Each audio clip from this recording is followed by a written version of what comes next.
Good morning, you guys. It's Crystal from the Abundantly Blessed Homestead.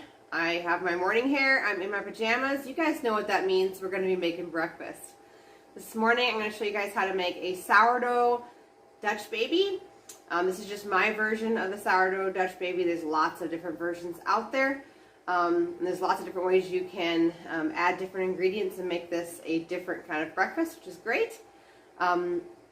It's something that we really enjoy, and if you're new to sourdough, this is a very easy, quick breakfast.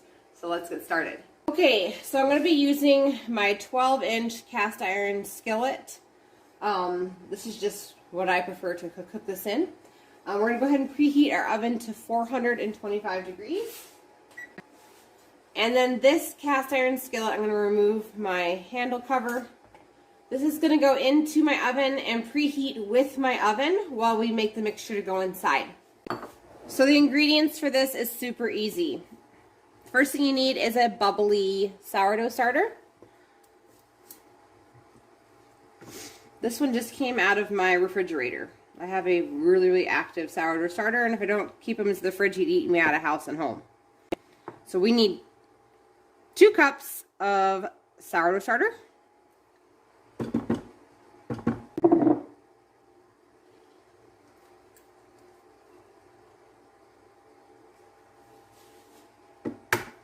Six large eggs. These are farm eggs, so they're going to be all different sizes.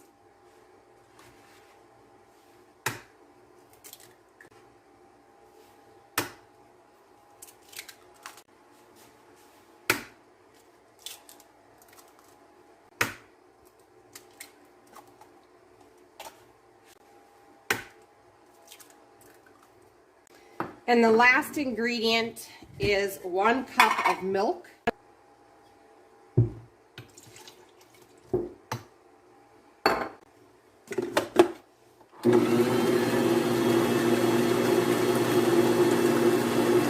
Okay, so while yes, this is a dirty pan, guys.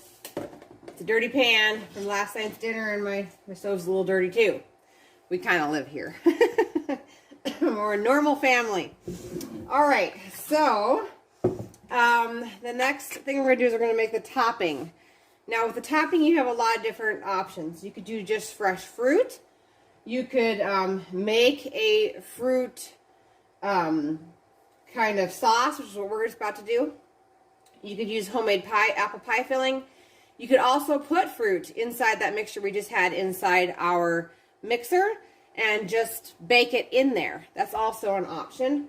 I've actually put half of a quart-sized jar of apple pie filling that's been canned into that before, into our mixture, mixed it around and baked it, and it was absolutely delicious, according to the children. I've actually never eaten this because I'm still healing my cavities. But according to my family, it's absolutely delicious.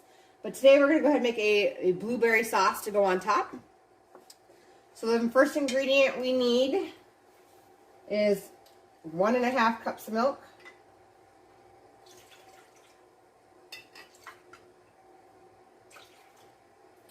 I'm going to go ahead and turn the burner over medium heat. And I'm going to add half of a cup of butter. Half of a cup of butter. 1/4 cup of honey. 1 cup of blueberries. Mine are frozen. You can use fresh though as well.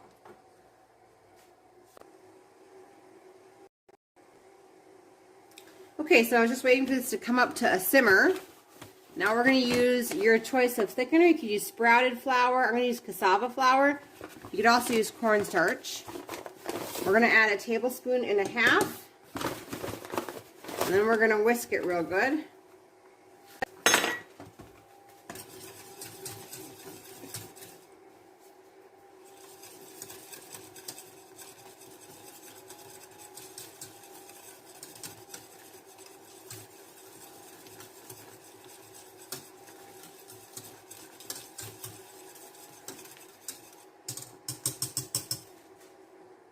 We're going to let it simmer for a couple of seconds, and then we're going to add a little bit more of your thickener.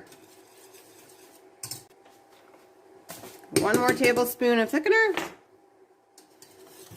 Like I said, in my case, it's cassava flour, but you can use cornstarch, sprouted flour of any type. Even arrowroot powder would be just fine. Just need a thickener.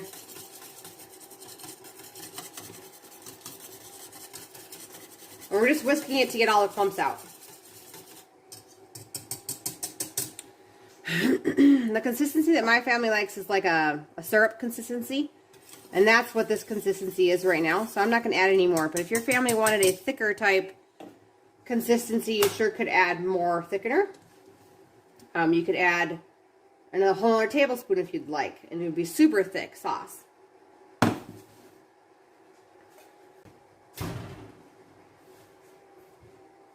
Okay, so I just removed my extremely hot skillet from the oven. My oven is almost preheated here. I'm going to go ahead and put a 1/4 cup of butter in it. And we're just going to let that melt.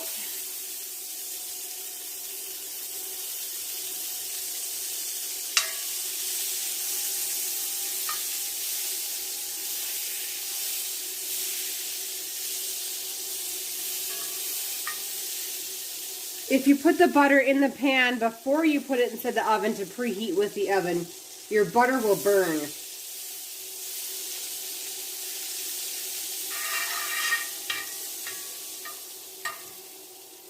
Okay.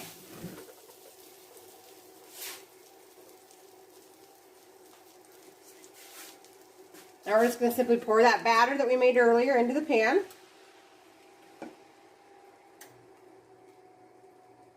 This is going to go ahead and return to the oven at 425 degrees and bake for 20 to 25 minutes.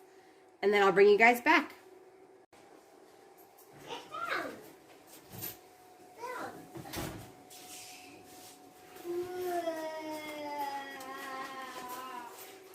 So this is what your Dutch baby will look like when it's done. It's nice and golden brown on the top. And if you touch it, your hand's not going in anything soupy. So we're just going to cut this up and get it served up. Okay, it's time to top it with our topping. You guys can see how thick that got with just that 2½ tablespoons of thickener. And that is our delicious breakfast. Alright, if you guys liked this breakfast video, give it a thumbs up. I also had pre-recorded the apple fritter rolls video, and it's gone now, so I'm going to remake that recipe this weekend, so you guys can look forward to that this next week. Alright, you guys, thanks so much for watching my videos. I'll see you guys in the next one.